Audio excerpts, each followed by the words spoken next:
بسم اللہ الرحمن الرحیم. نن زمنگ سرا زمنگ استاذ ڈاکٹر توصیف احمد خان صاحب ناستے. توصیف احمد خان صاحب چرے دے د ستعارف محتاج نہ دے د جامع اردو شعبہ ابلاغ عامه چې د هغې چیئرپرسن هم پاتې شوی دی. د هغې نه علاوه د کتابونو رایټر هم دی، د صحافي هم دی، د کالم نویس هم دی او د استادانو استاز دی، د صحافیانو استاز دی او د هغه نه بعد د صحافت متعلق د صحافي اخلاقیاتو متعلق اور خصوصاً په سوشل میډیا باندې چې کوم صحافیان وي د هغې سره مایکونه وي، هغه کوم جرنلزم کوي، هغې جرنلزم ته توصیف احمد خان صاحب په سر نظر ګوري. نو په دې حواله به د هغه نه پوښتنې کوو چېرې د هغه د دې متعلق څه رایه ده او د دې نه علاوه که ستاسو څه داسې سوالونه ذهن کې پاتې کېږي چې هغه زه دې نننۍ ویلاګ کې د هغې سره پوښتنه ونه کړم نو تاسو موږ ته په کمنټس کې ویلی شئ. په بله موقع موږ بیا د توصیف احمد خان صاحب سره په دې حواله خبرې کولی شو. Welcome sir. جی شکریہ امیر، آپ نے مجھے یاد کیا اس اہم موضوع پہ کہ ہم آپس میں بات کریں. سر یہ ہے کہ پہلا سوال تو یہ ہے کہ ہم سوشل میڈیا پہ آئے اس سے پہلے تھوڑا سا لوگوں کو یہ بتائے جو عام آدمی ہے کہ صحافت کیا ہے، جرنلزم کیا ہے، اس کا مقصد کیا ہے، جرنلزم ہوتی کیوں ہے، اس کے کیوں کی جاتی ہے. دیکھیے جرنلزم جو ہے وہ جمہوریت کا چوتھا ستون ہے. اب اس دنیا میں اس بات پہ بحث ختم ہو گئی ہے کہ جمہوریت ہی وہ نظام ہے جس کے تحت عوام ریاست پہ بالادستی حاصل کرتے ہیں اور ایک فلاحی ریاست بنتی ہے. تو مگر جمہوریت کے ویسے تو تین بنیادی ستون ہیں، انتظامیہ، مقننہ، عدلیہ، مگر ان تینوں ستونوں کے احتساب کے لیے ایک غیر رسمی ادارہ ہے، وہ میڈیا ہے جس کو فورتھ اسٹیٹ کہا جاتا ہے. تو جمہوریت اس وقت تک مکمل نہیں ہو سکتی جب تک میڈیا نہیں ہوگا اور میڈیا مکمل طور پہ آزاد نہیں ہوگا. جب میڈیا آزاد ہوگا تو پھر عوام کا جو ریاست کے بارے میں جاننے کا حق ہے وہ حقیقی طور پہ تسلیم کیا جائے گا اور وہ عوام کو یہ بتا سکیں گے کہ ان کے حکمراں کیا اچھا کر رہے ہیں، کیا برا کر رہے ہیں. تو اس طرح عوام زیادہ بہتر پوزیشن میں ہوتے ہیں اگلے انتخابات میں اپنے حکمرانوں کو منتخب کرنے یا مسترد کرنے کی. سر یہ بتائیے گا، آپ نے آزادی کی بات کی تو یہ جو آزادی ہے میڈیا کی، اس کی کیا باؤنڈریز ہوگی؟ اور دوسرا ہم دیکھتے ہیں کہ فیس بک پہ یا سوشل میڈیا پہ جو لوگ جرنلزم کرتے ہیں وہ اپنا ایک مائک بنا کے چلتے ہیں، وہ ہر ہاسپٹل کے اندر گھس جاتے ہیں، وہ بہت ساری اداروں، تعلیمی ادارے ہیں، بہت جو گورنمنٹ کے مختلف ڈپارٹمنٹس ہیں اس کے اندر جاتے اور وہ یہ اپنا حق سمجھتے ہیں کہ ہم جب چاہے جدھر بھی چاہے بغیر پوچھے ہم اندر داخل ہو سکتے ہیں اور ان سے پوچھ سکتے ہیں کہ کیا چل رہا ہے. تو کیا یہ میڈیا کی آزادی ہے یا میڈیا بھی کچھ قوانین اور کچھ حدود اس پہ لاگو ہوتے ہیں؟ دیکھیے میڈیا تو سماجی ادارہ ہے. سماجی ادارے سے مراد یہ کہ سماج کو جو ادارے آگے بڑھاتے ہیں، جیسے مذہبی ادارے بہت ضروری ہیں سماج میں تاکہ لوگوں کی ان کے مذہب اور عقیدے کے مطابق تربیت ہو، اس کے مطابق زندگی گزاریں. صحت کے ادارے ہیں جو عوام کی صحت کا خیال رکھتے ہیں، تعلیمی ادارے ہیں. تو اس طرح کا مقدس ادارہ جو ہے وہ میڈیا ہے کہ میڈیا کا کوئی پیغام معاشرے کی میں بہتری لا سکتا ہے اور معاشرے میں ابتری لا سکتا ہے. تو میڈیا کی جو آزادی ہے اس کی کچھ قواعد و ضوابط ہیں. مثلاً ایک بڑا مشہور مقولہ ہے کہ آپ کی آزادی اس وقت تک ہے جب آپ کی چھتری سے میری ناک محفوظ ہے. اگر میری ناک محفوظ نہیں ہے تو وہ آزادی نہیں ہے. اب بدقسمتی یہ ہے کہ سوشل میڈیا پہ ایڈیٹر کا ادارہ نہیں ہے، الیکٹرانک میڈیا پہ بھی ایڈیٹر کا ادارہ نہیں تھا، مگر بہرحال کسی حد تک اب ڈائریکٹر نیوز یا کنٹرولر نیوز کے نام سے ایڈیٹر کا ایک ادارہ بن گیا ہے جہاں خبر فلٹر ہوتی ہے، کئی مراحل میں فلٹر ہوتی ہے. تو اس میں جو سماجی روایات ہیں اس کی پابندی کی جاتی ہے. سوشل میڈیا پہ کوئی نہیں ہے، ہر آدمی کی آواز ہے، ہر آدمی اپنے آپ کو صحافی سمجھنے لگا ہے اور وہ اس کو اس بات کا ادراک نہیں ہے کہ بھائی پورا میڈیا آبجیکٹیوٹی حقائق پہ مبنی ہے. اگر حقائق سے ہٹ کے کچھ ہے تو پھر وہ میڈیا نہیں ہے، وہ خبر نہیں ہے. اور جب بھی کسی بھی ملک میں جب حقائق کو مسخ کیا جاتا ہے تو اس کے بڑے برے نتائج نکلے ہیں. تو یہ جو سوشل میڈیا پہ ہر آدمی سٹیزن جرنلزم کے نام پہ آ گیا ہے، اس سے نقصانات زیادہ ہیں. یہ تو صحیح ہے کہ سوشل میڈیا پہ عوام اپنی مشکلات، ریاستی اداروں کے جرائم یا ان پہ ہونے والے تشدد کے بیان کرتے ہیں، مگر اس کے لیے بھی بہت سارے پہلو ہونے چاہیے کہ اس کی بھی کس طرح تصدیق ہو سکتی ہے.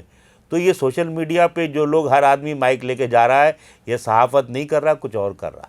تو اس کے صحافت پہ کتنے منفی اثرات ہو سکتے ہیں اور اس کو ٹھیک کیسے کیا جا سکتا ہے؟ فار ایگزامپل وہ جو مختلف ہم گاؤں دیہاتوں میں دیکھتے ہیں، مختلف دیہی علاقوں میں اس کا رجحان بہت زیادہ ہے کہ ہر کسی کے پاس مائک ہوتا ہے اور وہ اپنا اس کو اپنا حق سمجھتا ہے کہ اس کو نہ روکا جائے، وہ جہاں چاہے جا سکتا ہے. تو اگر یہ سلسلہ نہ روکا گیا تو اس کے کیا میڈیا پہ کیا اثرات ہو سکتے ہیں؟ دیکھیے، اس کے بارے میں مختلف رائے پائی جاتی ہے. جو حکمراں ہیں، یہ والے حکمراں ہی نہیں بلکہ اس سے پہلے کے حکمراں اور 47 کے بعد کے حکمراں اور 47 سے پہلے انگریز حکمراں، وہ سمجھتے تھے کہ میڈیا کو ریگولیٹ کرنا چاہیے، میڈیا کے میسج کو ریگولیٹ کرنا چاہیے. تو اس ریگولیشن کے بہت نقصان ہوئے اس ملک میں. اس ملک کا اکثریت حصہ علیحدہ ہو گیا. تو ریاست کا کام نہیں ہے ریگولیٹ کرنا، اصل میں یہ عوام کا کام ہے کہ عوام میں اتنا شعور پیدا کیا جائے کہ وہ ایسے پیغام کو رد کر دے جس سے معاشرے میں انتشار پھیل رہا ہو. تو یہ میڈیا لٹریسی کا جو ایک سبجیکٹ ہے اسے ہر سطح پہ نافذ ہونا چاہیے، کالجوں کی سطح پہ بھی اور یونیورسٹیز کی سطح پہ بھی. عوام میں یہ شعور پیدا ہونا چاہیے کہ وہ ایسے عناصر کا احتساب کریں، ایسے ویڈیوز نہ دیکھیں جو حقائق کے خلاف ہوں، ایسی ڈاکومنٹریز نہ دیکھیں، ایسے وی لاگ پہ مت جائیں جس میں حقائق کو مسخ کیا گیا ہو یا اس میں جو حقائق بڑے زور و شور سے بتائے گئے ہوں بعد میں وہ غلط ثابت ہوئے ہوں. تو یہ ہمیں شعور پیدا کرنے کی ضرورت ہے کہ جب عوام میں شعور پیدا ہو جائے گا، اور ہو رہا ہے. دیکھیے 2002 میں ہے نا الیکٹرانک میڈیا آیا تھا، 2025 میں بڑا فرق آ گیا. شروع میں تو ہر چیز جو ہے وہ دھماکے کی صورت میں نشر ہو جاتی تھی کہ اگر پریس کلب کے سامنے ٹرک کا ٹائر پھٹ گیا تو اس کو وہ دھماکہ کر دیتے تھے. مگر آہستہ آہستہ اس میں تبدیلیاں آئیں اور بہت صورتحال بہتر ہوئی. تو جس طرح سر آپ فرما رہے کہ یہ آہستہ آہستہ لوگ خود سیکھیں گے، تو یہ جو سوشل میڈیا کا رجحان ہے یہ بھی انہی پہ چھوڑا جائے کہ وہ خود سیکھ کے بہتری کی طرف جائے، یا بعض اوقات ہم دیکھتے ہیں کہ وہ ایکٹیویزم کر رہے ہوتے ہیں بجائے یہ کہ وہ جرنلزم کے، وہ یا تو سیاستدانوں کا کام کر رہے ہوتے ہیں، لوگوں کو انگلیاں دکھا رہے ہوتے ہیں کہ اپنا قبلہ درست کر لے، یہ کر لے، وہ کر لے. کیا میڈیا کا کام رپورٹ کرنا ہے یا تنبیہ کرنا ہے؟ دیکھیے صرف رپورٹ کرنا ہے. اچھا، اس میں ایک بات ہے، قانونی طریقہ بھی ہے.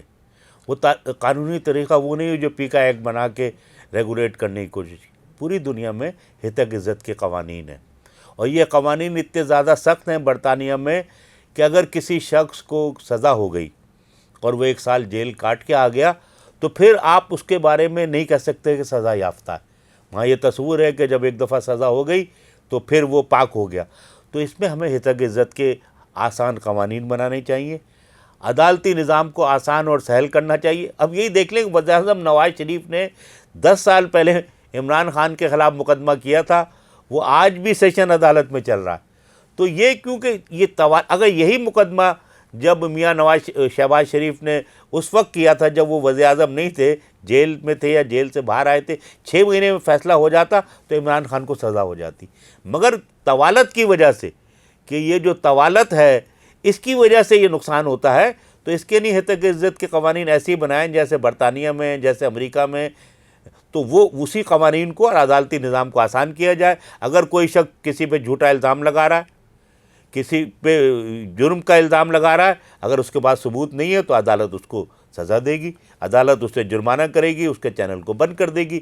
عدالت میں اس آدمی کو صفائی کا موقع ملے گا. صفائی کے موقع ملنے سے اس کا سارا زور ختم ہو جائے گا.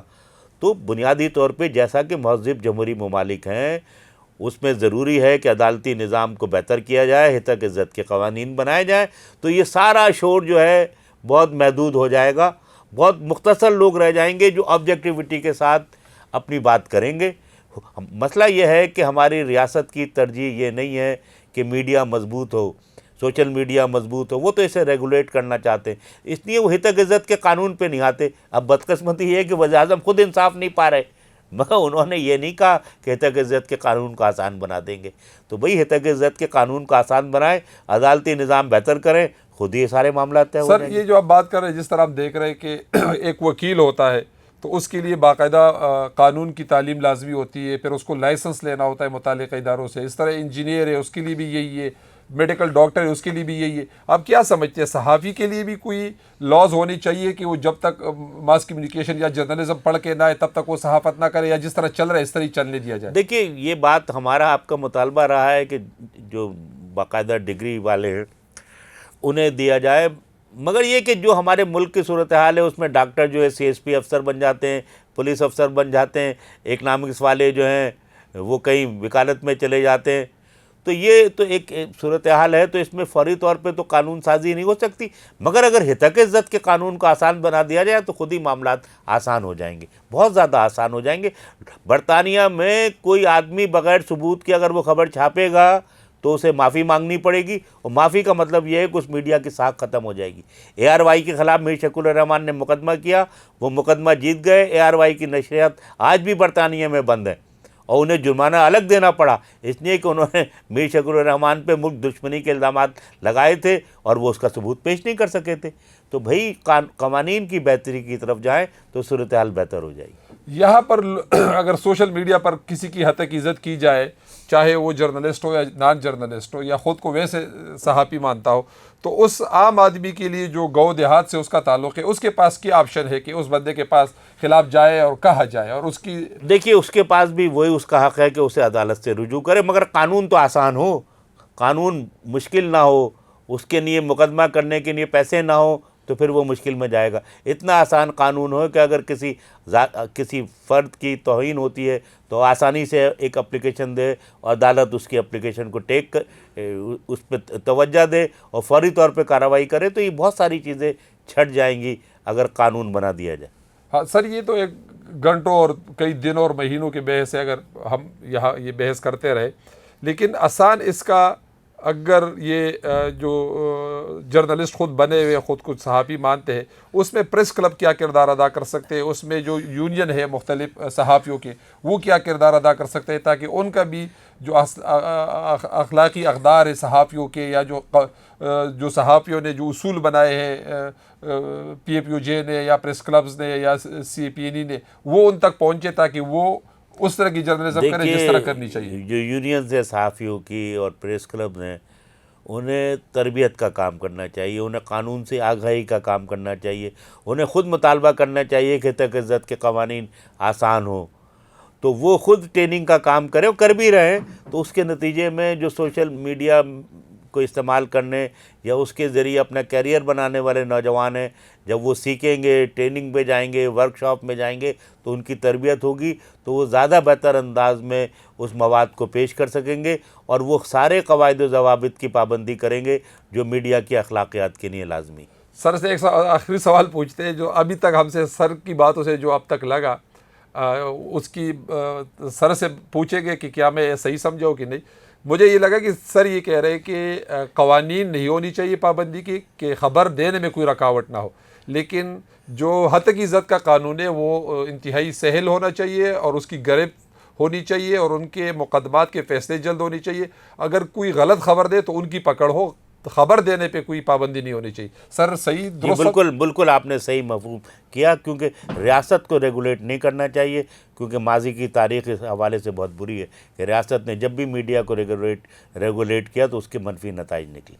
جی گران کتن کو تاسو را من خبرې وکړې او توصیف احمد خان صاحب چې دی نو دا د استادانو استاد دی، د په ماس کمیونیکیشن په ډپارټمنټ کې چیئرمین پاتې شوی دی، د هغې نه علاوه د کتابونو رائټر پاتې شوی دی.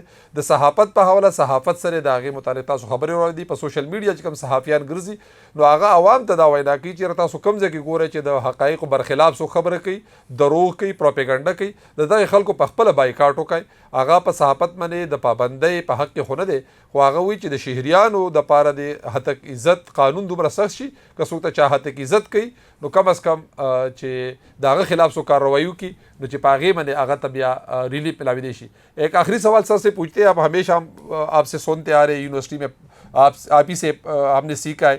آپ کہہ رہے کہ یہ جو ہم کہتے ہیں کہ رائٹ ٹو نو جو ہے، جو آزادی کی بات کر رہے ہیں، تو آپ کہہ رہے ہیں کہ یہ چونکہ آزادی صحافت کو اس لیے حاصل ہے کہ جاننے کا حق عوام کا بنیادی حق ہے. جی جی تو اس لیے صحافت کو آزادی حاصل ہے. جی بالکل. تو صحافی اس لیے آزاد ہے کہ وہ عوام تک حقائق پہنچائے, نہ کہ پروپیگنڈا اور جھوٹ. جی بالکل, کیونکہ جاننے کا حق سے ہی ریاست کے معاملات عوام تک آ سکتے ہیں, اور یہ کام صحافی کرتے ہیں, اور اس سے ہی جمہوریت مستحکم ہوتی ہے. تو جاننے کا حق اتنا ہی لازمی ہے جتنا آزادی صحافت ہے. یہ دونوں ایک دوسرے سے لنک ہیں, تو یہ دونوں حقوق جو ہیں عوام کو ملنے چاہیے. جی ګران کتونکو په آخري دې باندې خبره ختمو. هغه وایي چې دا موږ چې وایو که نه چې دا موږ ته ازادي حاصله ده, د ازادي اظهار رائے چې ده د صحافت د دې بنیادي دا د عوام جاننے کا حق چې کوم دی دا د هغې بنیادي حق دی, او د ازادي اظهار رائے چې ده نو د هغې تسکین په دې باندې کېږي. نو ځکه دا هغې ته دا حق حاصل دی. دا لږ هارډ غوندې ټاپک و. تاسو امید لرم چې تاسو به خوښ شي. که څه سوالونه دي چې تاسو وایئ چې په دې کې پکار و چې هغه پوښتنه شوې وي, نو تاسو زموږ نه په کمنټس کې تپوس کولی شئ. موږ به انشاءالله تعالی په راتلونکي پروګرام کې بیا د سر سره په هغې باندې خبرې کوو. د سر نه مې اجازت غواړو. سر اجازت چاہیں گے. بہت بہت شکریہ امیر, آج بہت اچھی بات چیت رہی, اور اس سلسلے کو اور آگے بڑھنا چاہیے. Thank you sir. تاسو ډېر زیاته مننه چې تاسو زموږ حوصله افزایي کوئ. انشاءالله په نوي پروګرام کې به بیا تاسو سره په نوي موضوع خبره کوو. د هغې پورې غواړو اجازت. د الله په امان.